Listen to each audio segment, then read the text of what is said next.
Bom dia, bom dia, bom dia, bom dia, Japi, tudo Bom bem? dia. Vocês? Tudo jóia.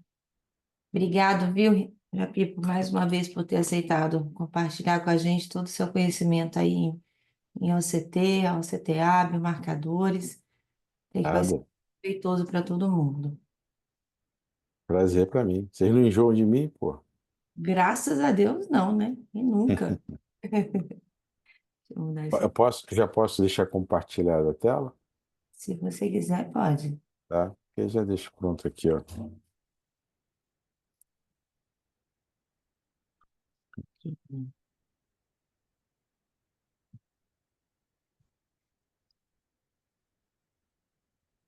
Você colocou o QR Code da presença? Botei, Tá ó. bom, né? Valeu, obrigada. Aí, ó. Tá Joia. no cantinho. Uhum, perfeito. Então, dá um avisozinho agora, o pessoal que já entrou, e para quem vai entrar, eu falo de novo daqui a pouquinho.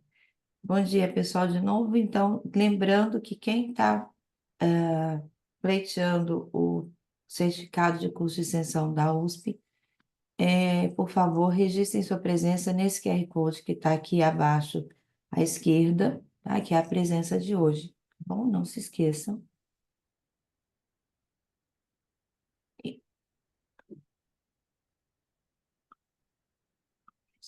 então,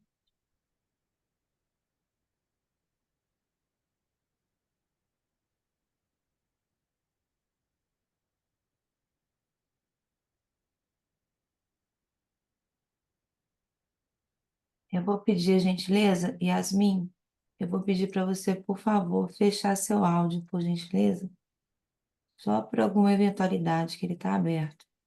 Eu não estou conseguindo fechar.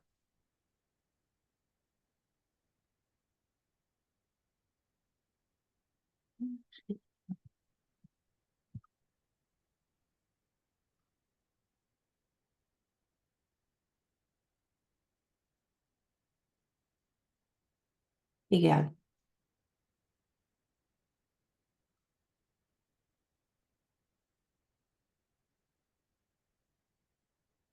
Eu vou colocar o link da presença, aqui no chat em alguns minutinhos,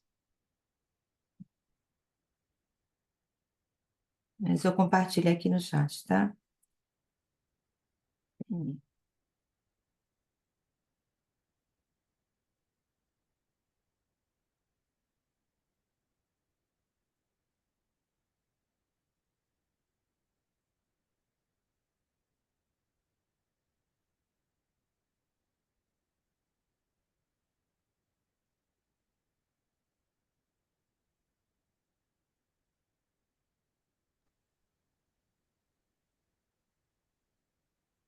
Quem quer abrir e me mandar, eu compartilho com vocês aqui.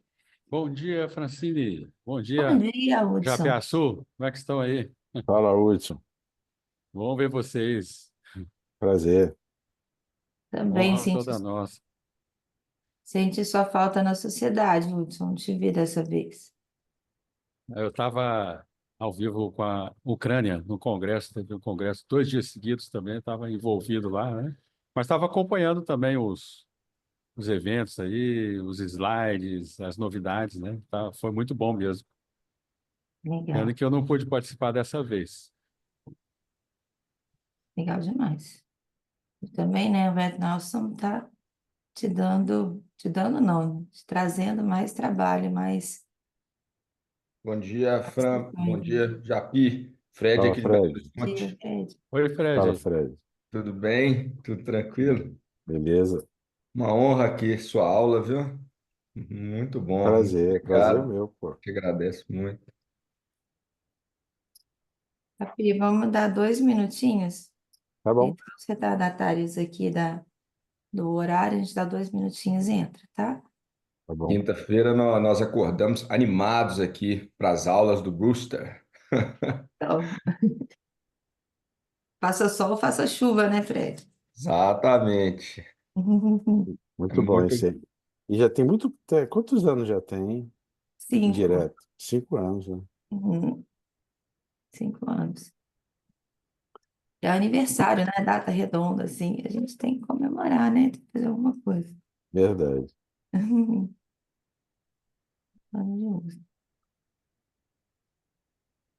E a gente agradece também, Ricardo, em nome da Fundação Banco de Olhos, né? A turma está animada lá, os residentes, os fellows, está todo mundo aí a postos, né? E o Claudião chegou lá, ó, Cláudio. Bom dia. Bom dia, Claudinho. Ô, Claudão, bom dia.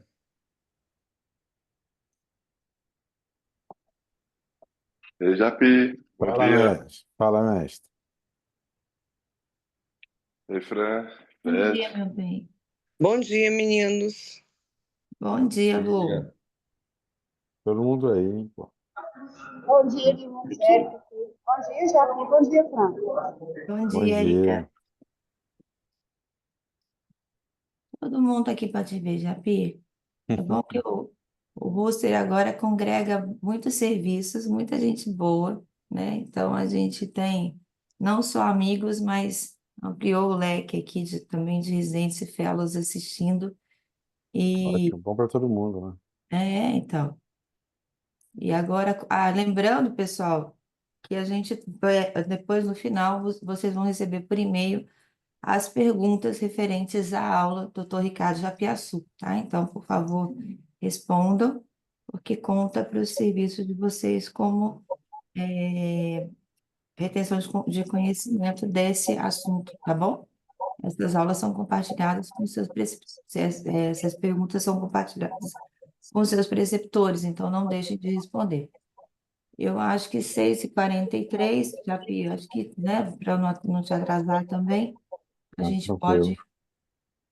pode começar. Então, mais uma vez, lembrando que para quem entrou agora, esse QR Code aqui embaixo na tela é para computar a presença.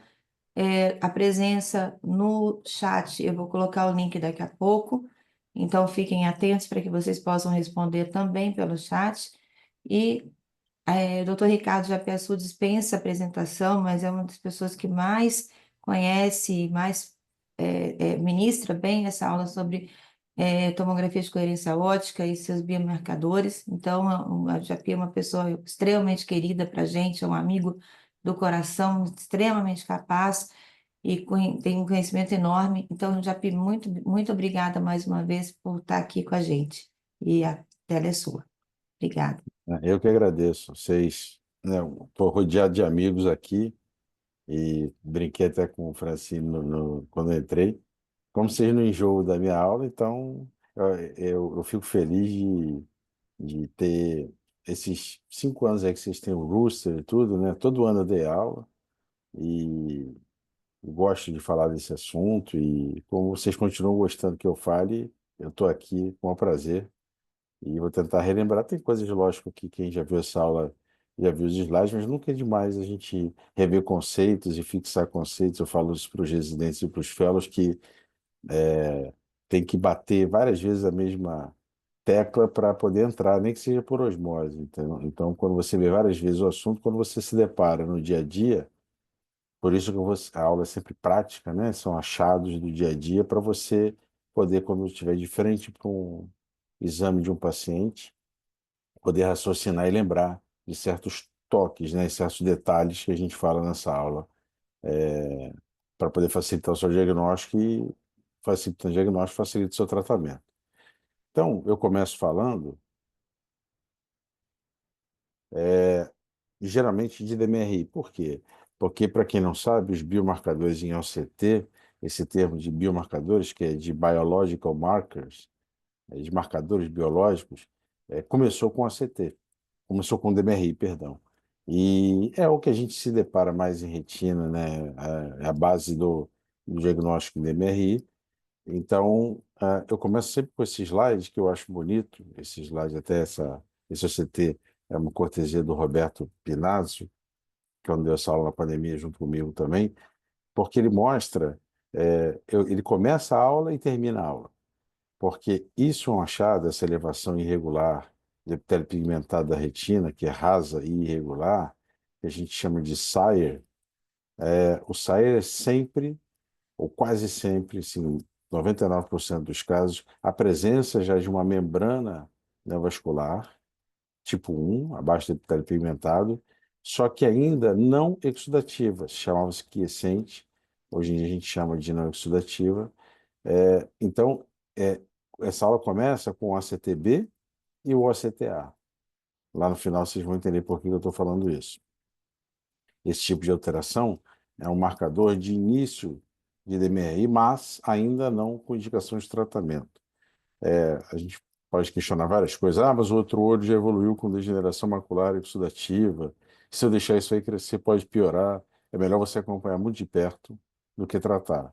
Porque, às vezes, a conversão desse tipo de paciente, em um ano, tem trabalhos mostrando isso, a prevalência desse achado é em torno de 13, 14%, e o shift exudativo, ou seja, a transformação em membrana ativa, líquido, em 12 meses, quando você tem membrana neovascular não exudativa de 21% nesse artigo, que no mesmo grupo do Rosenfeld e do Bascom Palmer, aqui até a gente tem a presença do Rosman, nosso amigo, aqui do Joãozinho, Rafael, se eu não me engano, não, aqui não. Eles dois estão aqui. E esse trabalho chega a 34%. Então, mas se é 34%, é porque 70%, 65% não converte. E esses que não convertem, esse achado pode ser eu sempre falo essa expressão, o grito de sobrevivência da retina externa, porque às vezes a membrana vascular, num paciente que tem coroide fina ou que já tenha deficiência, ela mantém algum grau de nutrição para a retina externa. Então, por isso que a gente não trata todos os pacientes. É melhor acompanhar mês a mês. Já aqui é um achado clássico, que vocês vão se deparar sempre. Aqui tem dois achados. Aqui tem as drusas cuticulares, aqui tem os focos hiperrefletivos intrarretinianos, mas eu vou falar das drusas. A drusa cuticular tem esse padrão, que a gente chama de código de barra. É muito interessante porque você tem a drusa, o ápice da drusa tem um afinamento DPR e a base é espessada. Por isso que você pode ter áreas hiper e hiporrefletivas. E a drusa cuticular, apesar de parecer boba, a gente olha e fala, não, não tem nada, pode evoluir para forma seca. Ela tem várias evoluções. Ela pode evoluir 24% com formações de lesão viteriforme, ela pode, em quase metade dos casos, gerar alterações pigmentares, e aí já é um passo para atrofia, mas em 12% dos casos ela pode desenvolver membrana vascular, muito mais comum no tipo 1, de pacientes acima de 60 anos, e que normalmente começam a aglutinar as drusas, mas começam cuticulares. Já isso aqui parece drusa, e por isso, como não é drusenoide. Então, a gente chamava de pseudodrusa, mas a nomenclatura mais nova acha que nada que você fale que é falso é o ideal, então dá-se um nome para isso, que são os depósitos drusenoides subretinianos. Os depósitos drusenoides são assim porque eles se formam acima do epitélio pigmentado. Aqui eles podem ter a forma de dots, de pontos, de borrões. E aqui ribbons, como se fossem filetes, né? Então, dependendo da localização, hoje em dia a gente sabe que tem uma localização trizonal. Normalmente, esse tipo aqui, que são os dots, são perifoveais. Geralmente, depósitos drusenoides, isso é uma dica. Geralmente, ou raramente, eles estão embaixo da fóvea, como esse daqui. Normalmente eles estão perifoveais. E um pouco mais perto das arcadas, ele se transforma, ele se comporta dessa maneira em filetes. Isso já é bem caracterizado por um trabalho recente do Saraf e do Sado. Então, os depósitos drusenoides, eles podem ser menores, como se fossem aqui os ribbons, e podem ser dots que perfuram a membrana limitante externa.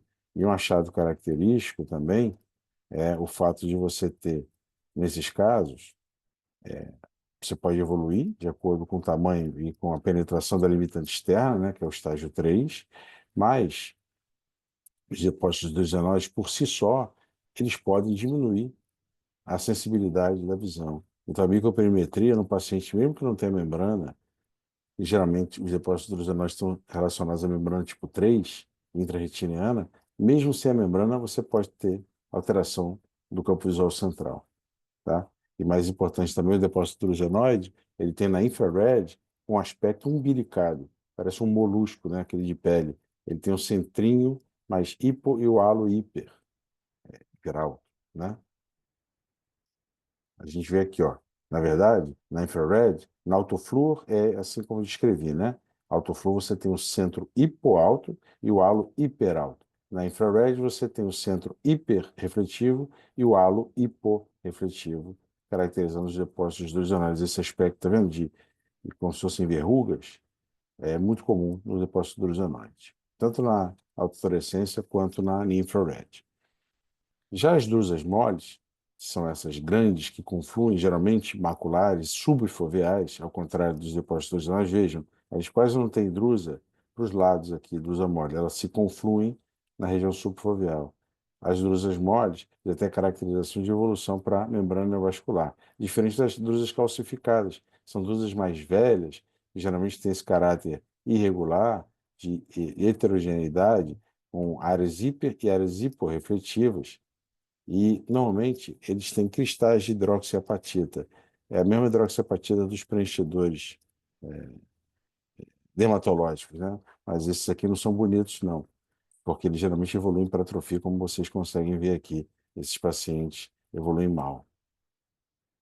Já os depósitos viteriformes, que até hoje eu ainda vejo, e eu bato sempre nessa tecla, porque até hoje eu vejo o pessoal perguntando, depósito viteriforme, doença de Best, é doença viteriforme do adulto. Pode ser, mas vejam, é muito mais comum depósito viteriforme em DMRI. Então pense primeiro em DMRI, segundo, em tração vitreomacular, eu vou mostrar isso mais à frente, e depois nas outras causas genéticas que são mais raras. Então os depósitos viteriformes, eles têm essa caracterização, tanto no ACT positivo quanto no negativo, que é esse daqui. Em 7 anos, esse trabalho do Bharat Singh mostrou que você tinha uma progressão de piora da visão. Para quem não sabe, logmar, né, quando você aumenta, né, o logmar é pior a visão, ao contrário da escala de Snellen, etc., que você vai diminuindo o denominador. Então, logmar maior, visão pior. E eles colapsam e atrofiam essa área da retina em 35%. Podem formar também neovascularização tipo 1 em 10% dos casos, mas você vê a maioria dos casos, quando você vê depósito fibrotiforme, pense, provavelmente isso vai colapsar e atrofiar, e não vai formar neovascularização, é mais raro. E também uma alteração que é muito comum. Quando começa a melhorar o depósito fibrotiforme, vocês começam a absorver, você tem uma primeira euforia, mas não, eu já penso que a coisa vai andar mal, porque quando começa a colapsar, a lesão cresce num ritmo 3 vezes menor do que colapsa. Então, quando começa a colapsar, é mais rápido. Aqui já são os DEPs drusenoides, que também não são bons. Olha aqui, a mesma coisa. Olha o ciclo de vida. Taxa de crescimento, 0,022. Taxa de colapso, 0,199. Quase uma ordem de grandeza de 10 vezes. E a aparência de focos hiperrefletivos intrarretinianos e depósitos viteriformes precedem o breakpoint, ou seja, a ruptura, muitas vezes faz, uma microruptura, isso já está descrito hoje em dia pelo Kerks, microrupturas do epitélio pigmentado, que podem favorecer até que você tenha membranas neovasculares, mas muitas vezes é o início do colapso. Você consegue detectar isso no ACT com pequenas falhas que você vê no epitélio pigmentado. Falando agora de neovascularização, né, de hemorragia exudativa, a gente tem 3 tipos, desde 2010, a gente tinha descrição de membrana, para vocês verem, até 2010 era angiográfica. A gente falava em membrana minimamente clássica, predominantemente clássica, oculta, vazamento de origem determinada, clássica. E aí o OCT começou a aumentar muito, começou a ter que fazer uma classificação das membranas pelo ACT. Foi esse brilhante trabalho na Reston em 2010, classificou as membranas como tipo 1, abaixo do epitélio pigmentado, tipo 2, acima do epitélio pigmentado, e tipo 3, que é a membrana intrarretiniana. Além disso, tem a membrana tipo 1 aneurismática, que é a famosa vasculopatia polipoidal. Isso até eles tentaram mudar o nome para neovaso tipo 1 aneurismático, não colou muito, a gente fala em vasculopatia polipoidal, mesmo sabendo que não necessariamente são pólipos. A tipo 2 pode ser mista também. E a tipo 3, normalmente, no long run, vai para atrofia. Atrofia que você pode classificar também hoje em dia. Mesma coisa, a gente falava em atrofia geográfica, que era o termo que se usava para esse tipo de lesão, com visualização dos vasos da esclera na retinografia. Essa era a definição de atrofia geográfica.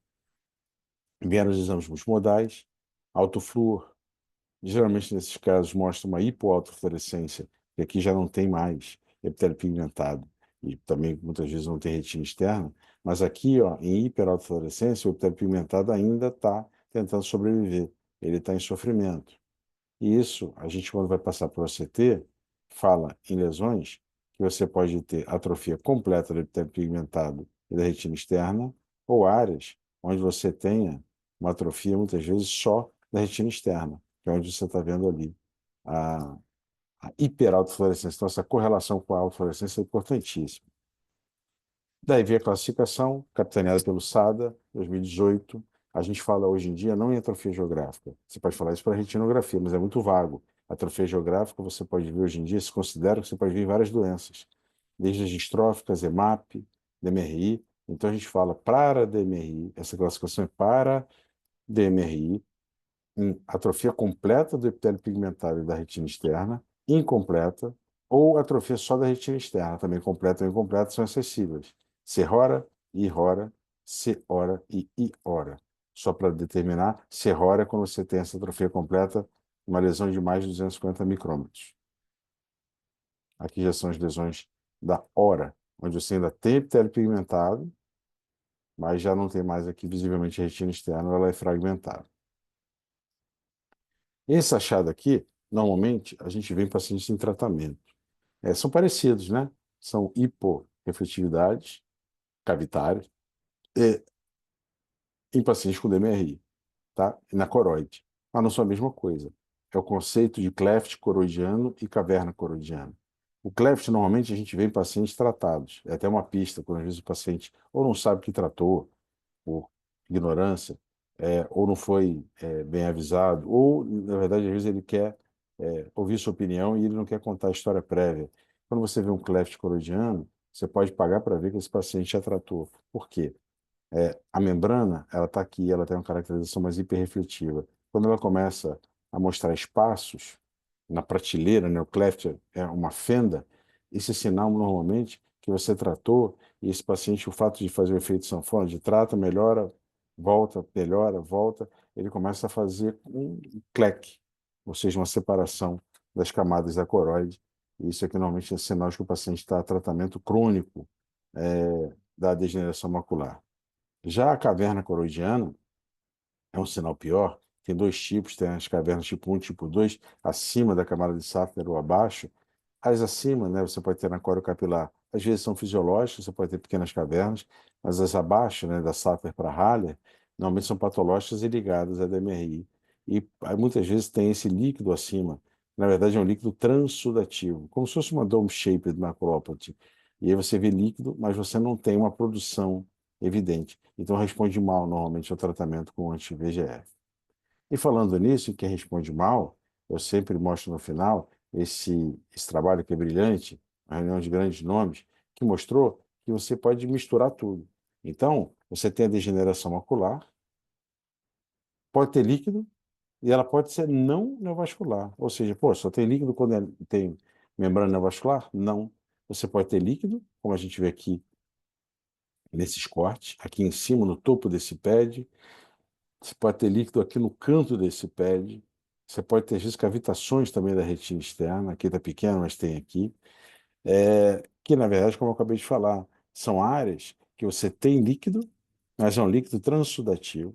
Normalmente, ele é não responsivo ao anti-VEGF, porque ele é não neovascular. Se você fizer uma CTA ou uma angiografia, não tem membrana. Então, o que que acontece nesses casos? Você tem uma separação muito grande da retina externa em relação à coriocapilar. E aí você começa a ter apoptose de células da retina externa. E essa apoptose começa a liberar conteúdo citoplasmático que vai para fora da célula. Então, a gente consegue ver aqui que você tem líquido, mas ele não responde. Então, é uma DMRI exudativa, não neovascular, com líquido subretiniano. Baguncei a cabeça de todo mundo, mas é isso aí. Já passando para o diabetes, que é também um outro carro-chefe, todo ambulatório, né, de retina, a gente tem várias caracterizações no edema macular diabético. Então, você olha no edema macular diabético, você pode ter edema cistoide, geralmente aqui próximo da camada de Henle. Você tem, e é muito importante, os focos hiperrefletivos intrarretinianos, que podem ser em placas ou pontos, geralmente sinal crônico, sinal inflamatório do diabetes. A gente sabe que é uma doença vascular inflamatória. Você pode ter descolamentos neurosensoriais.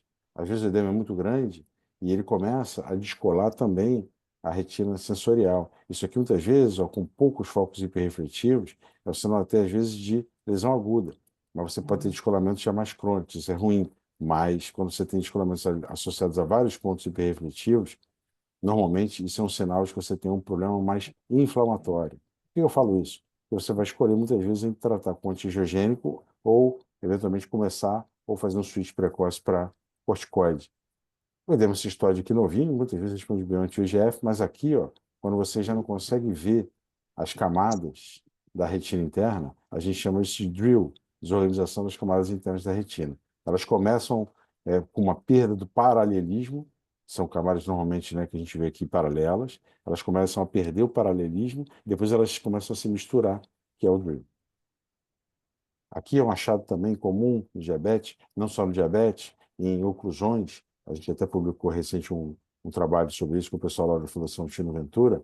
E aqui você vê na endosselina um ponto de hiperfluorescência, que quando você vai olhar e fazer a correlação multimodal, tem essa parede hiperrefletiva com um conteúdo hiporrefletivo. Isso não é um cisto, isso não é um edema cistoide, isso é o famoso TELCAPS, o capilar telangiectásico. Eles respondem melhor ao tratamento com laser, muito melhor. Vi alguns casos no congresso agora de retina, muito bem tratados, foram bem identificados os TELCAPS e o laser é que melhorou. E na ECG aparecem como lesões hiperfluorescentes nas fases tardias, diferente dos aneurismas, que normalmente nas fases tardias são hipofluorescentes. Quando eles se mantêm, normalmente você pode suspeitar de TELCAPS, diagnóstico de certeza na endosselina, mas o ACT hoje em dia é bem determinante. Já esse caso, a gente na angiografia pode classificar, mas o ACT também ajuda, esse tipo de lesão que você vê hiporrefletiva inicialmente, mas com uma parede hiperrefletiva, mas já mais para o alto e mais central e com alterações edematosas ao redor, logicamente fazendo a correlação com a retinografia, são os aneurismas, macroaneurismas arteriais retinianos. Eles têm essa parecido com o TELCAPS, uma parede hiperrefletiva, mas você depois do tratamento, o TELCAPS também faz isso, você acaba ficando uma lesão toda hiperrefletiva. E a exudação grande ao redor é que é o grande barato do macroaneurisma. Então, quando você vê um TELCAPS, ele tem uma exudação pequena. Quando você vê essa exudação grande, você vai pensar em macroaneurisma arterial ou até, mais raramente, os aneurismas miliares de Leber, que são do grupo das telangiectasias tipo Coates. Já aqui é um caso simples, quando você vê tromboses, por exemplo. A trombose de veia central, normalmente você tem um edema, hemorragias, né, no fundo de olho, e você tem um grande edema que pega geralmente a região central. Diferente do edema, acho que alguém está com o áudio aberto, diferente do edema mais focal das oclusões de ramo, que são mais setoriais. Então, normalmente, quando você vê esse aspecto, pense mais em oclusão central e aqui mais em oclusão de ramo. Falando em oclusão, a oclusão de artéria central da retina é muito clássica no ACT. Esse caso aqui é bonito, não é um caso meu, é um caso de um artigo. E vejam, o paciente tinha uma cílio retiniana, e tendo a cílio retiniana, ele preserva essa área aqui vermelha, na verdade, é vermelha boa. E aí você tem a palidez de toda a área. Vou pedir para quem tiver com áudio, prestar atenção, quem tiver com áudio aberto, para desligar, porque atrapalha um pouquinho a aula. É só clicar para mutar. Então a gente consegue ver aqui a área toda pálida, que a gente consegue ver aqui também no angiograma padrão, e vejam, quando você faz o corte, se você pega o corte horizontal só na área que está sã, você não vê edema.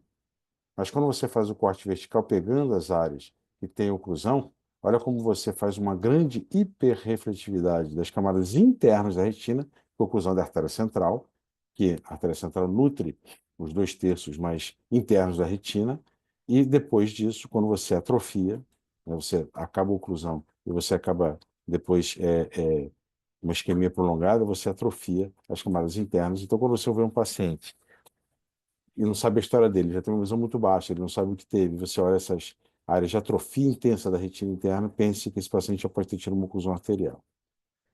Às vezes é tão grave, olha aqui, ela pega toda a área da região central, não poupa nada, não tem síndrome retiniana, e esse edema grande, associado a essa linha, na verdade, para quem não sabe, isso aqui é a membrana limitante interna, que está sempre grudada na retina. Quando você tem um descolamento da membrana limitante interna, isso é um sinal de oclusão arterial, não só aguda, como de mau prognóstico, pior prognóstico.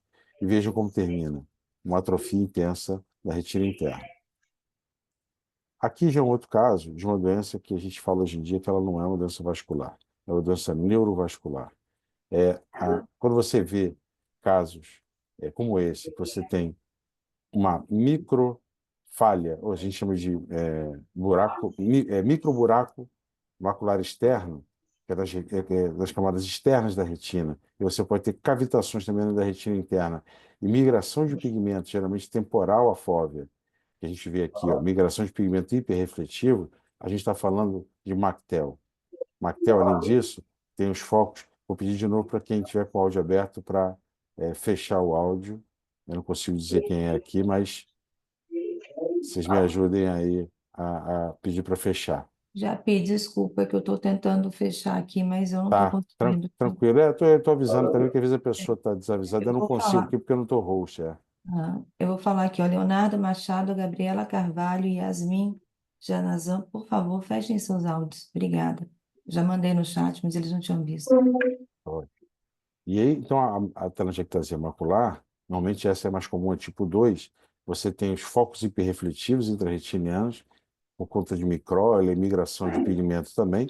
A migração de pigmento propriamente dito grande aqui, as cavitações e o microrolho macular. Tem um diagnóstico diferencial de várias alterações, desde tamoxifeno, tração vitromacular, entre outras, e retinopatia por laser ou actínica, mas MACTEA é uma das principais, e voltando a frisar, é uma doença neurovascular, é uma doença das células de Miller, além de alterar os vasos. Se você quiser, Francine, eu sei mutar. Você me torna host e eu consigo mutar Mas aqui eu estou todo mundo. tentando pegar, eu estou tentando me tornar anfitriã também. A Evelyn disse que Ah, está. então tá bom. Tranquilo. Gente, por favor, mais uma vez, Yasmin, Gabriela, Leonardo, por gentileza, fechem os seus áudios, por favor. Gabriela, não, Leonardo e Yasmin.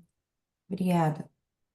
Aqui já é um outro achado que é parecido com o TELCAPS e que a gente vê, geralmente, o diagnóstico ele é relacionado a você à ausência de diabetes e hipertensão, então é um diagnóstico de exclusão.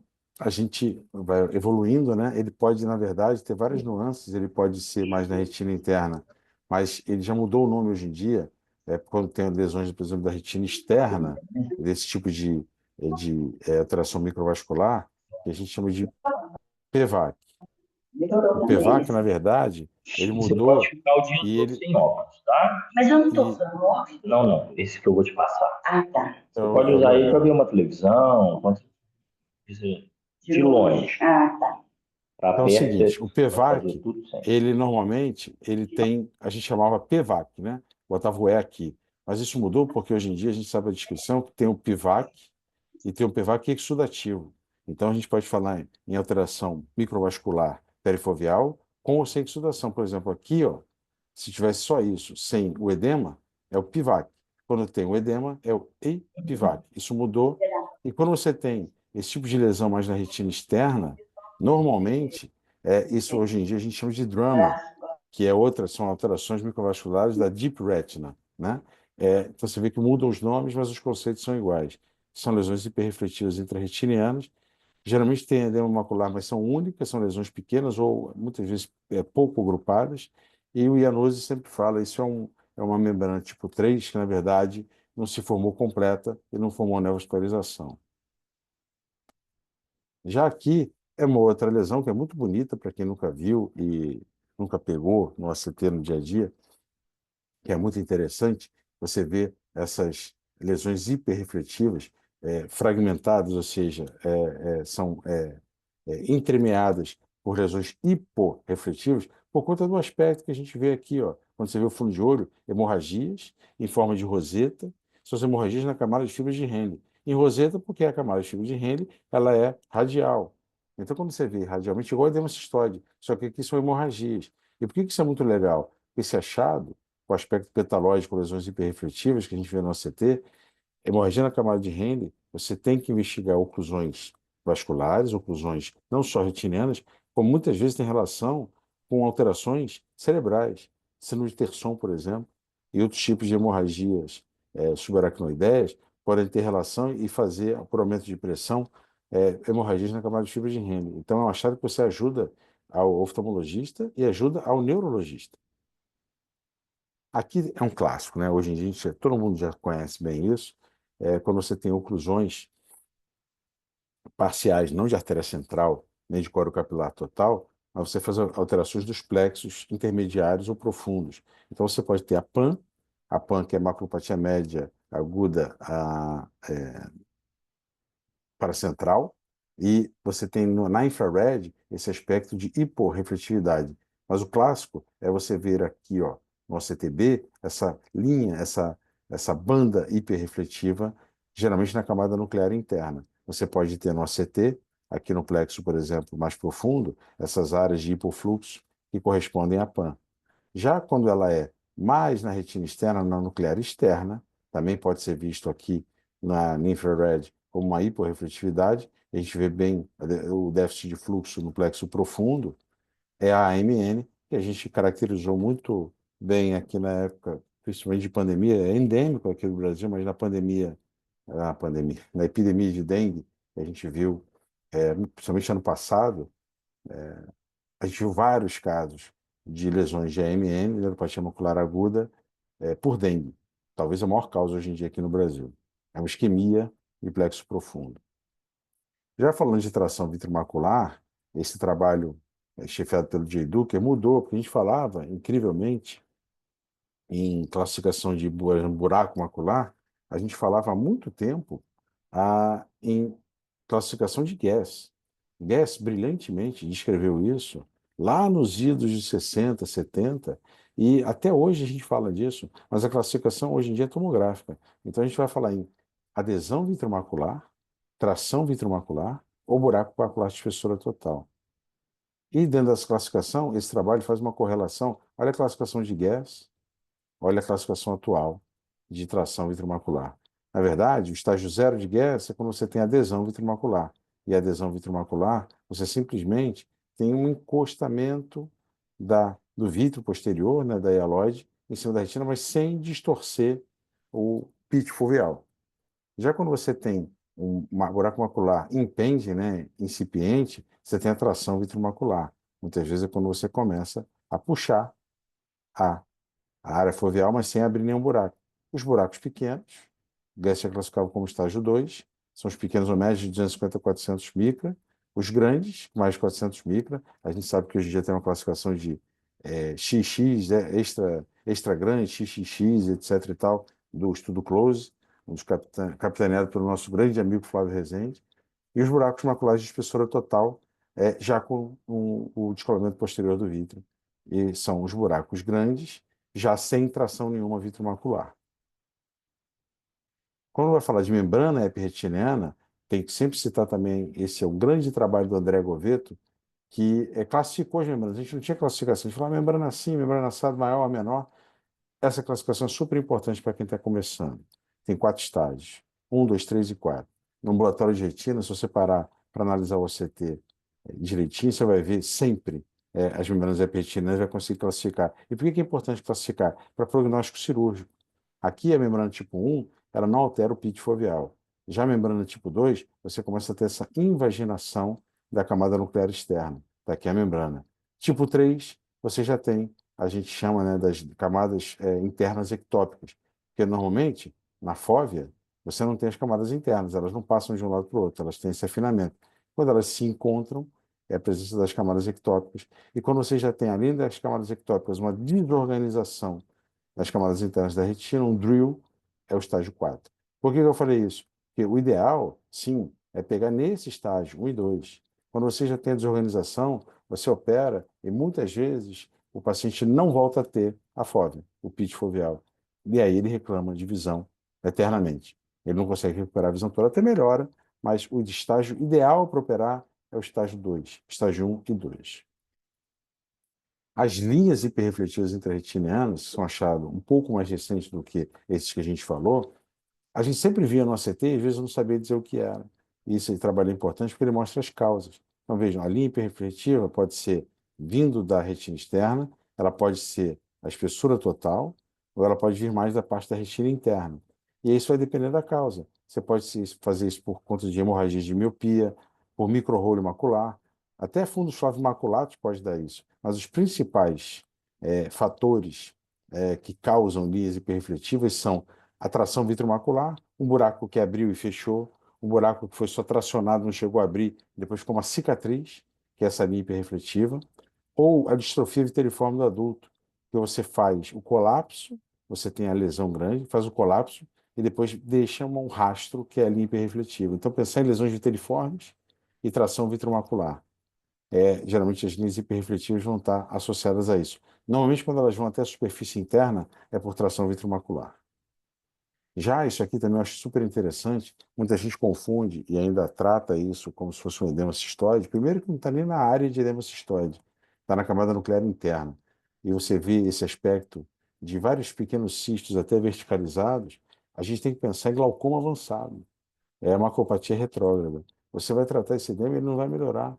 Isso é degradação, é degeneração celular. Então, quando você vê esse aspecto na camada nuclear interna, pense, olhe para a escavação e faça um mapa das células ganglionares das fibras nervosas, que provavelmente esse paciente tem glaucoma avançado. Já indo para as distrofias, né, a gente tem várias. Por exemplo, a distrofia de cones, você tem a perda progressiva, ela começa assim, com a fragmentação da retina externa, que vai aumentando, você vai perdendo a retina externa e termina dessa maneira, com a retina externa, principalmente a zona elipsoide, numa área grande e um afinamento aqui da região foveal, que você perde progressivamente as camadas externas da retina. É um diagnóstico diferencial de maculopatia em alvo, de bullseye. Qual é a diferenciação de cones para isso daqui, ó? Vejam que o afinamento foveal extenso e essas áreas que parecem depósitos drusenoides, mas são, na verdade, flex, é o Stargardt. Então, quando você vê um afinamento muito intenso, mais do que na distrofia de Cones, mas principalmente essas lesões hiperrefletivas na superfície do epitélio pigmentado, eles são os flex. E aí você diferencia, não é patograma único de Stargardt, mas é muito sugestivo de Stargardt. Já aqui, de novo, a lesão viteriforme. Aqui sim, isso aqui é uma doença de Best. Por que que eu sei? Paciente jovem, lógico, né? Se eu falasse para vocês que era, mas você praticamente não vê drusas. Você não vê drusas. Então, provavelmente esse paciente não é um paciente idoso, muito menos tem drusas. Ele poderia ter drusas e sendo um paciente mais jovem também no CDMRI. Mas é uma lesão viteriforme na fase aguda. Normalmente, a visão é boa. Quando começa, quando a gente vê aqui a fragmentar, a lesionar a retina externa, é quando vai começar a fase do colapso, a fase viterorruptiva, a fase 5 da doença de Best. É geralmente quando o paciente perde a visão. Mas muitos pacientes preservam a retina externa, a zona elipsoide, mesmo com essa lesão grande, e fazem visões boas, 20/30, 20/25. Já isso aqui não é um edema cistoide também, gente. É um aspecto clássico de separação dos folhetos retinianos, embrionários, retina interna e externa. Então, esse aspecto, quando você vê esses alongamentos das células de Miller, mais na área foveal, mas em toda a área da mácula, é retinosquise. Muitas vezes ligada ao X, doença mitocondrial. Você tem uma separação da retina e não edema, é um espaço esquísico, pega homens, porque é ligado ao X, né? Você pode ter o traço, geralmente na prole, nas mães. Tem que sempre checar se tem retinosquise periférica associada, porque é muito comum. É um pouco diferente da SNRF, por exemplo, que é uma retinosquise não hereditária, que normalmente é unilateral, pode ser bilateral também, mas muitas vezes tem retinosquise, mas nem tanto quanto na retinosquise ligada ao X. E a gente tem que fazer teste genético para dizer se é uma ou outra. E cuidado com o horário do dia, porque assim como a coroide é mais espessa, geralmente durante a noite, mais fina, perto do meio-dia, as cavitações da retinosquise são a mesma coisa. Então, às vezes, você trata um paciente, ele vem às 8 horas da manhã, você acha que ele está mal. Aí você manda o retorno dele, ele volta meio-dia, você fala, nossa, ele melhorou muito porque eu fiz aqui rezei ele, fiz uma benção, porque retinosquise, a gente tem muitos estudos, e alguns muito bons, que a gente está vendo com colegas já fazendo, mas que você não trata a esquise. Você ainda não sabe exatamente o mecanismo, você pode fazer inibidor de anidrose carbônica, etc., mas tem que avaliar o paciente sempre no mesmo período do dia. porque a esquise flutua. Já a distrofia macular oculta, ou doença de Miyake, é muito importante, é um diagnóstico que veio com OCT. Eram pacientes que, no grupo do Japão, eles começaram a observar que eram pacientes que iam perdendo a visão central e não tinha alteração nenhuma em outros exames multimodais. Autofluor, retinografia, angiografia, tudo normal, endoscianina. Eles começaram a perceber que no OCT, vejo aqui em grande aumento, a primeira zona de interdigitação e depois ia começando a se, se decompor a zona elipsoide e no final você começa a ter fragmentações das duas. Isso é distrofia macular oculta. Você só consegue ver no OCT. É um diagnóstico diferencial de micro-hole, ou seja, de retinopatia actínica, por laser, tamoxifeno, Mactel. É bilateral, começa com a interdigitação se apagando e depois a zona elipsoide. E aparece no eletroretinograma multifocal. Você começa a ver uma perda da função dos cones. Mas é um diagnóstico no eletro de campo total, você não vê, só no multifocal e no ACT, distrofia macular oculta. Já aqui o aspecto clássico, né, que eles falam em asas de borboleta, que eu não vejo borboleta assim, mas pode ter asas de borboleta que são bonitas desse jeito, com áreas de hipo e hiperpigmentação, que a gente consegue ver aqui, tanto na autofluor quanto na infrared, e consegue ver esses depósitos na área subfoveal, que é a distrofia padrão. Normalmente são migrações de pigmento, nesse aspecto em asas de borboleta. A distrofia padrão, a gente sabe que tem 5 tipos, eu não vou citar todos aqui, essa é a mais comum, que é a distrofia padrão. Já nas doenças inflamatórias, aqui é muito clássico, né? Essa angiografia é um clássico. Placas hipoiniciais, hipertardias na angiografia. Placoide.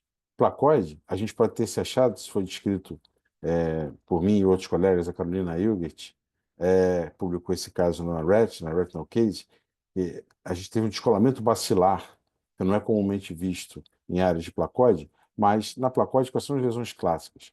A gente tem lesões hiperrefletivas, tipo AMN, na retina externa. O descolamento bacilar, que a gente descreveu, e também tem outras descrições na literatura, lógico, mas isso não é tão comum. O descolamento bacilar é mais comum em arada. E aí você faz essa separação da zona mióide e elipsoide. Isso é o descolamento bacilar. Mas isso aqui que é o clássico da placoide. Placas brancas, hipoiniciais hipertardias. Mas o OCT também ajuda. Já essa outra doença aqui também é inflamatória.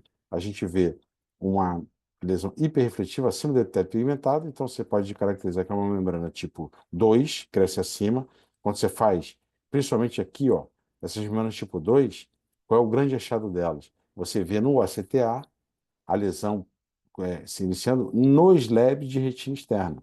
Você pode até ver na córnea capilar, mas o clássico viu no slab de retina externa essa lesão vascular com a deposição da membrana acima do epitélio pigmentado é membrana tipo 2. Isso aqui é um caso de PIC, coroidite punctata interna.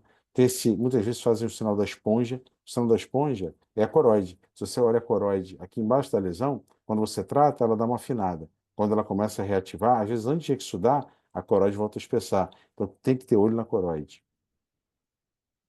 Já isso aqui também é um clássico. Essa figura não é do Raul Viana, mas quando eu sempre olho o Mills, eu lembro dele. Você tem essa fragmentação da retina externa, esse aspecto lindo de hipoautofluorescência na autoflor, e que você tem os pontos brancos que depois se evanescem. É a Mills, síndrome dos pontos brancos, agora, né, spots evanescentes. Irregularidade da zona elipsoide, unilateral na grande maioria dos casos. Geralmente, quando é bilateral, você pensa no fenômeno de Epi-Mills, né, do epifenômeno, que é a manifestação associada a outras coroidites. E essa granularidade, geralmente a gente vai ver em duas doenças, ou em Mills, e depois eu vou mostrar para vocês, ou em sífilis, né? E aqui, ó, já como eu tinha falado, o BALAD, né, que é o descolamento do epitélio pigmentado, a descolamento bacilar, perdão, justamente não tem elevação do epitélio pigmentado. Então você tem uma separação da zona mióide, da zona elipsóide que se mantém aqui abaixo. Tem várias doenças que causam. Geralmente é um prognóstico bom, é uma lesão de início agudo, BALAD é sinal de que você tem uma exudação aguda, causa mais comum arada, mas foi descrito primariamente em toxoplasmose. Já aqui também um achado que é quase patognomônico. Vejam, você tem esses floaters, né? Essas opacidades no vítreo, e quando você vai ver o ACT, o paciente. Opa, perdão. Você tem esse espessamento da limitante interna com essas lesões que eles chamam em agulha, spindle-shaped. Isso é amiloidose. Eu já tive o prazer de ver uma lesão e fiz o diagnóstico pelo OCT. Então, essas lesões, elas aparecem com ou sem vitrectomia prévia. A vitreite normalmente está associada e com essas condensações vítreas e normalmente bilateral, porque a amiloidose é uma doença de depósito bilateral. Já aqui é aquilo que eu mostrei para vocês. Olha só, granularidade e muitas vezes, até aqui não dá para ver bem, mas fragmentação da zona elipsoide. Uma placa branca no polo posterior, que hiperfloresce nas fases tardias. Isso é muito placoide sifilítica. Então você vai ver placas, você pode ter descolamento bacilar, você pode ter a fragmentação na zona elipsoide, a granularidade, e aí você pensa em placoide sifilítica ou Mills. Já aqui também um sinal clássico que ajuda muito no ACT. A gente tem aqui provavelmente uma membrana, você tem até uma escavação de coroide aqui, líquido subretiniano e uma membrana tipo 2. Tipo 2 geralmente são membranas inflamatórias ou associadas à miopia. E quando elas têm esses prolongamentos dela em direção à retina interna, externa primeiro e interna depois, esses prolongamentos que parecem um tridente em inglês é pitchfork.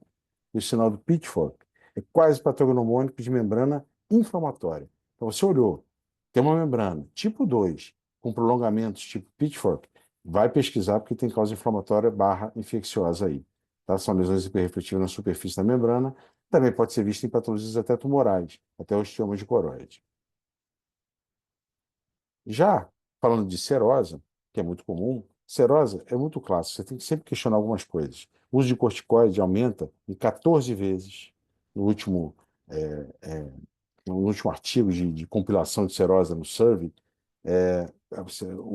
A meta-análise mostrava que 14 vezes mais chance de ter serose quando se usa cronicamente corticoide, inclusive nasal, tá? Spray nasal. Tem formas aguda e crônica, geralmente aguda com descolamento seroso neurosensorial, e na crônica o sinal gravitacional ou de calha nos casos crônicos. Vou mostrar para vocês. Aqui uma serose aguda, coroide espessa, tá vendo? 526, espessa, líquido subsensorial, limpinho. Isso é uma serose bem aguda, que você vê muitas vezes o vazamento em mancha, ou geralmente em mancha. 85% dos casos, em fumaça de chaminé, que é o bonito, smokestack, você vê em 15% dos casos. E a serose crônica, normalmente menos líquido subretiniano, esses pontos hiperrefletivos são já depósitos crônicos proteicos na superfície interna e externa do descolamento seroso, alterações do epitélio pigmentado e muitas vezes até membranas neovasculares podem surgir, mas vejam na autofluor ou na angiografia esse aspecto de calha ou gravitacional do corrimento, né, da descida do líquido subretiniano crônico. Já na polipoide, que a gente já falou um pouco anteriormente, a gente também pode chamar de neovaso tipo aneurismático. É mais comum na mácula dos asiáticos e peridiscal nos ocidentais, mas pode ser dos dois jeitos nos dois. Quadros geralmente hemorrágicos, súbitos, exudativos e que dão PEDs altos e normalmente múltiplos, né? A Double foi descrita na polipoidal e normalmente é um paciente que responde bem a aflibercept, mas muito melhor a PDT, que a gente hoje em dia tem pouco aqui no Brasil. Então, PEDs múltiplos, geralmente tem pólipos associados. Você pode ter casos onde você tem o pólipo abaixo do epitélio pigmentado, mas você tem os naked polyps, que podem estar acima do epitélio pigmentado, e esses explodem com muita facilidade e sangram. Então, você pode ter essa lesão como se fosse essa daqui, mas sem o epitélio pigmentado subindo, líquido subsensorial e double layer. Já falando de OCTA, eu agora vou para essa outra parte da aula, o OCTA a gente usa muito hoje em dia, muito mais do que usava antes, mas principalmente ele tem que ser usado bem feito e bem segmentado. Mas quando você tem casos como esse, olha só, nos LEBs de retina externa, de córeo capilar, e você vê esse novelo vascular, é muito interessante, porque você olha a angiografia, tem uma hiperfluorescência bem determinada. Aí você olha o OCT, tem líquido, mas você tem essa double layer aqui. Será que tem membrana? Vai lá no CTA, tá, membrana. Porque podia ser aquela membrana, não, podia ser aquela degeneração não exudativa, não neovascular.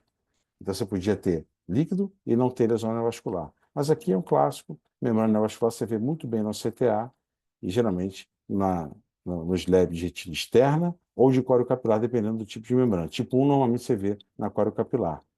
Então você pode ter lesões ativas e que você consegue acompanhar, inclusive hoje com a CT, não só com a fractalização, que você separa os vasos ao redor e só a membrana você deixa, você mede a membrana e a extensão dela, inclusive com cores, tipo Doppler, para você facilitar a atividade da membrana. Então, ajuda muito a você avaliar se são lesões mais maduras, mais novas, e se você vai tratar ou não. A membrana tipo 3, por exemplo, também é muito interessante. Você vê lá no plexo, geralmente profundo, é o início da hiperrefletividade, e essa membrana começa a exudar, a gerar líquido aqui ao redor da lesão, que é o nevasco tipo 3, que mais ou menos se confunde com aquelas que eu mostrei a vocês, Vivac, Drum, etc. Estou acabando já. Aqui a gente vê já no diabetes, né? É muito importante hoje em dia você consegue fazer mapa quantitativo de angioanalítico para saber se o paciente tem aumento de alargamento de zona vascular foveal ou não. Ele começa a ter falhas isquêmicas ao redor e você consegue quantificar até para facilitar o tratamento. E basicamente o OCTA eu uso hoje em dia para casos onde eu tenho dificuldade diagnóstica. Quando eu estou buscando o diagnóstico, eu não tenho ainda, porque o CTA é um exame que parece rápido, mas não é. Ele demora para você fazer bem. E o follow-up de lesões não exudativas para mim, a principal indicação de OCTA. Ou seja, aquele primeiro slide que eu mostrei para vocês do SAIA, completa esse último slide. Porque o follow-up da lesão não exudativa é principalmente pelo CTA. Não tem nenhum exame que veja melhor do que o CTA. É lógico que a gente tem N outras doenças, a minha aula completa, para vocês terem uma ideia, de OCT, tem 262 slides, que eu não consegui, vai ter que ficar aqui, acabar com o ambulatório de todo mundo, e ninguém ia conseguir ficar aqui. Então, desculpa, eu vou fazer o meu jabá aqui. Quem quiser, eu tenho um curso que fala sobre isso, que vai ser agora dia 25 e 26 de abril, presencial. Que tiver interesse, o iSpace.com.br é o site de inscrição, onde a gente acaba dissecando tudo isso em 2 dias. Mas sempre que eu posso vir para cá, venho com o maior prazer e tento falar o máximo que eu posso. Acho que foi, não sei se eu falei rápido demais, mas acho que deu para entender. Aqui está o QR Code de novo para quem marcou a presença. Francine, Rodrigo, Fred, Cláudio, todo mundo que esteja aqui, não quero ser injusto e não citar ninguém. Muito obrigado mais uma vez pelo convite, pela confiança. Japi, como sempre, fenomenal sua aula, né? Assim, a gente faz uma revisão aí e aprende demais com você sempre. E é isso mesmo, para quem quiser mais informação, assim, quiser conhecer mais esse estudo do Japi é espetacular, até porque ele é uma pessoa espetacular, né? Essa facilidade, essa Tem bons disponibilidade. amigos, Hã? tenho bons amigos. Não, é verdade. Essa facilidade de conversar, de explicar que você tem é impagável, Japi. Obrigada. Eu que Obrigada mesmo. agradeço. Eu que agradeço. Hudson também não tinha agradecido. Obrigado, Hudson. Nada, uma honra muito grande, viu, Japi? Muito. Eu até vou dizer aqui que a sua aula foi Yahoo, como seu e-mail aí. Muito, muito boa mesmo. Eu, Boa. eu queria emendar e te perguntar sobre os seus resultados lá no tratamento que foi apresentado no Congresso sobre o TELCAPS e laser, as compared, comparando com antiangiogênicos, né? É muito bom, né, saber que responde bem, né, com laser. E ter algum parâmetro diferente, no caso, grid, focal? Boa pergunta.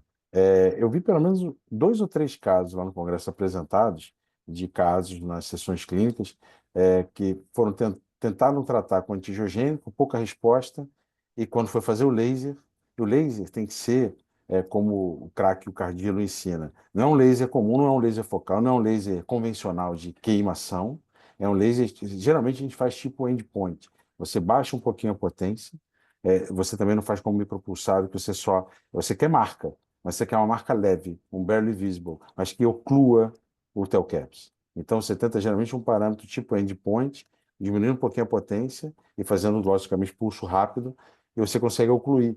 E muitas vezes ele é perto da fóvea, mas quando você olha o OCT, você acha que está muito perto, mas ele está a mais de 500 micra. O OCT engana a gente quando vai ver até o CAPS. Você olha, está no corte central, aí você acha que está muito perto da fóvea, mas muitas vezes está 300. Se tiver mais de 200, é moleza. A gente que é da época do laser para tudo, né? Fran sabe disso, todo mundo aqui. Pô, a gente fazia laser em um monte de lesão. Assim, passou 200 micra da fóvea, era extrafoveal, é laser. Então não tem que ter medo. Só que tem que fazer um laser um pouquinho mais elaborado, entendeu? Não simplesmente queimar porque você está perto, pode gerar lesões depois. Mas um laser bem feito com parâmetros corretos, você oclui e seca o telcaps muito melhor do que a antiangiogênico. Obrigado. É isso mesmo. Bom, temos milhares de parabéns aqui, é muito conteúdo, né? E, Fred, você estava com a mão sem levantada? Não, desculpa. Fred, Ó, tô. Ô, Japi, parabéns, ô Japi. obrigado, amigo. Sensacional. Gostamos demais da aula. É, eu tava aqui, tô acompanhando com dois áudios aqui, então tô meio confuso aqui. Tá todo mundo me escutando agora? Tá escutando bem. Tá um pouquinho de eco, mas dá para escutar bem.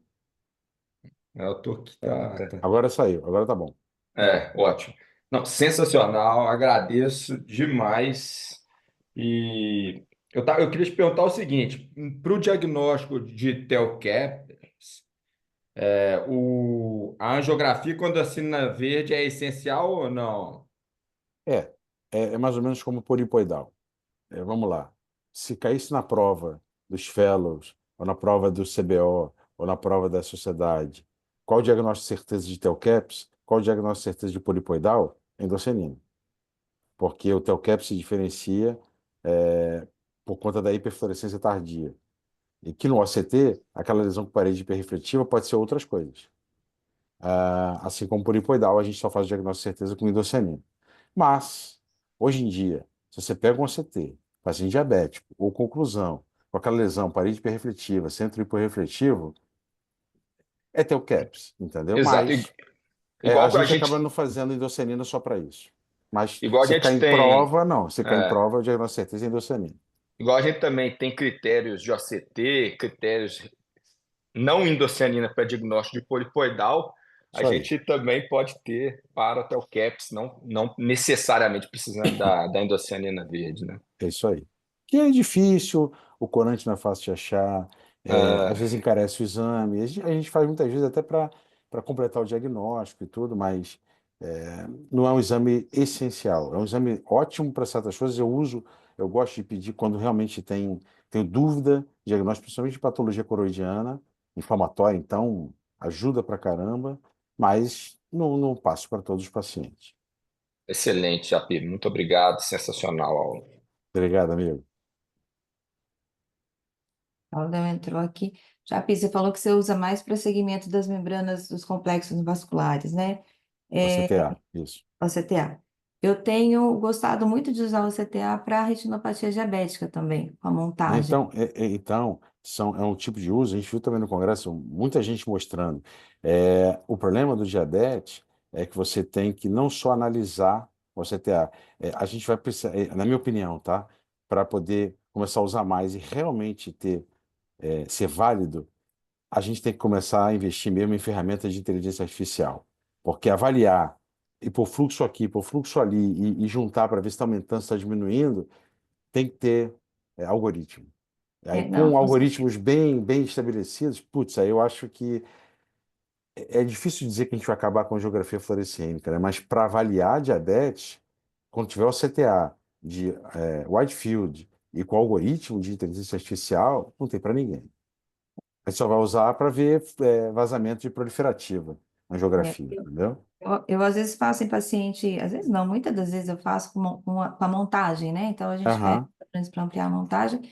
E assim, é lindo como você consegue ver isquemia, claro, se a sim, isquemia está chegando no polo posterior, gente, porque isquemia periférica, a gente já, só o Dream ACT, né? A gente ainda não tem exato. na rotina um ACT que consiga controlar até a periferia extrema, mas inclusive para o desenho do neovaso, né? Ele faz aquele desenho de trama muito bonito de neovaso. E É às porque não vezes vaza, né? Ele não não vai. vaza, então fica mais bonito. É, é Perde, bem, o contra é não ter o vazamento, que muitas vezes também guia a gente. Mas ver é, o neovaso certinho, a gente foi melhor no CTA. mas uma coisa que não funciona, por exemplo, tão bem, que é um fator de confusão, se você for se guiar, e a gente nunca pode se guiar só como exame, tá? Para quem está aqui, é que às vezes você tem panfoto e a panfoto não aparece. Então, a panfoto às vezes aparece como baixo fluxo, e aí você fica, Boa dica, ah, ou boa não. dica. Porque eu já tive essa dúvida, esse questionamento uma vez. pós-laser, não era nem uma foto completa ainda, mas o residente falou assim, ué, esse exame deve estar errado, porque eu não estou vendo as marcas do laser. Eu falei, não, errado está você, que não tem, você não vai ver a marca, É, porque você só mede fluxo. É isso exatamente. aí. Aí Boa você colocação dá para o como área pessoal de mais novo extensão. aí. É. Legal. Obrigado, querida. Acho que o Claudinho quer falar. Nada. Fala aí, Claudião. Fala, Japi. Parabéns, como sempre. Mas você tocou num ponto interessante para agora, né? Tá tendo tantos biomarcadores e as empresas estão aparecendo com tantos programas aí que a gente consegue fazer avaliações seriadas, acompanhamento mais contínuo do paciente, onde a gente coloca as fotos, né, tipo um fórum da vida aí das Sim, áreas, ou sem sim. nenhum tipo de interesse comercial aqui, mas que eu acho que cada vez mais a gente vai precisar disso aí, e os jovens aí tá para nos ajudar aí a trazer soluções interessantes de acompanhamento, porque eu acho que hoje a jornada do paciente, o acompanhamento do crônico aí, que é o grande desafio nosso, né? A gente foi ver uma ferramenta super bacana lá em Goiânia sobre a questão de acompanhar os pacientes, a parte administrativa mesmo, essa questão de poder pedir para os convênios no tempo certo, para não perder o time da nova injeção ou do tratar e estender de maneira legal. A gente ficou assustado com a estatística de apenas 8% dos pacientes que realmente conseguem acompanhar o tratamento como foi inicialmente colocado.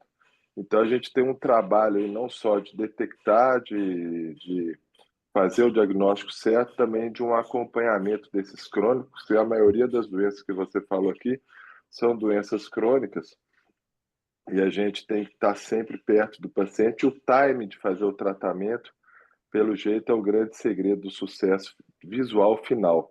Então, não é só um desafio, como a gente percebeu hoje, de detectar certo, está vindo muita informação legal nos OCTs, nos OCTs, de fisiopatologia, essas coisas, mas também ferramentas interessantes para a gente conseguir acompanhar de maneira legal e resolutiva para os pacientes. Então, os jovens aí têm que realmente nos ajudar a trazer novas soluções e ferramentas que realmente vão fazer a diferença no nosso dia a dia.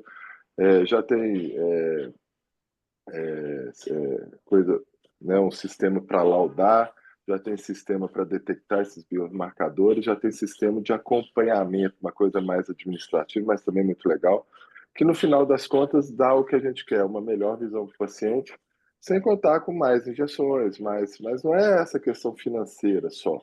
Né? Isso é importante, E lógico, de para em tratar, de clínica, tratar mais gente, de né? tratar e chegar. Então, a gente não tem que preocupar, a gente tem que torcer para as drogas virem cada vez estendendo mais o tratamento, porque a gente não falta, paciente não vai faltar. E os próprios pacientes nossos, muitas das vezes, estão sendo pouco tratados por causa da dificuldade que eles têm mesmo de vir, de ter acompanhamento, de ter acompanhantes, essas coisas todas. Então, você tocou no assunto, a Fran também tocou nessa questão de poder acompanhar seriado, né, de fazer um, um ACT, um ACTA agora e depois para ver a diferença de estar lá de perfusão, da membrana, do edema, essas coisas todas.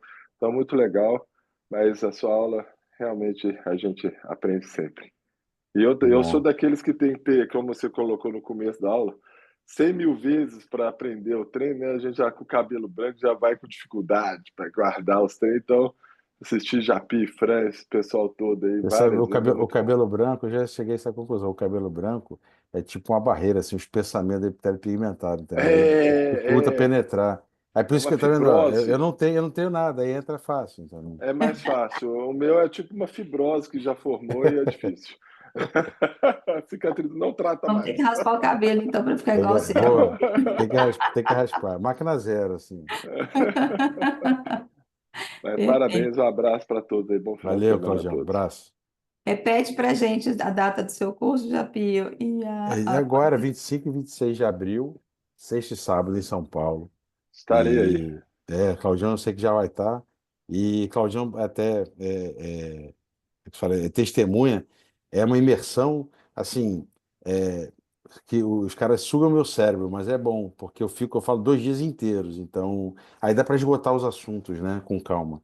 Mas E a, a gente sempre tenta falar o máximo possível, mas vocês também, né, Francine, que dão um curso maravilhoso, tem que ter tempo, né? Então, mas é isso, é ao longo do tempo mesmo. né, ao longo do tempo. E devagar, cada vez você aprende mais um pouco, né? Não e, Exato, tem aquele exato, é, e o, afã sempre. le- de o aprender que legal às desse vezes curso o do tempo JP, vem por osmose. Oi? É. o legal do curso do JP é que ele fala sobre o mesmo assunto, mas cada aula ele dá uma aula diferente. O cara, eu não sei onde que ele arranja tempo, acho que não dorme, não. Isso aí. Então, gente, curso do Dr. Ricardo Japiaçu, na 25 e 26 de abril. Aonde que é a inscrição? Que eu não vi, você não falou? É um site que chama iSpace. Eu botei aqui, mas depois iSpace.com.br. ispace.com.br. Japi, valeu mais uma vez, muito obrigada, né? Sempre aprendendo demais com você, obrigada mesmo. E agora eu vou ter que te deixar trabalhar também. Nós todos, né?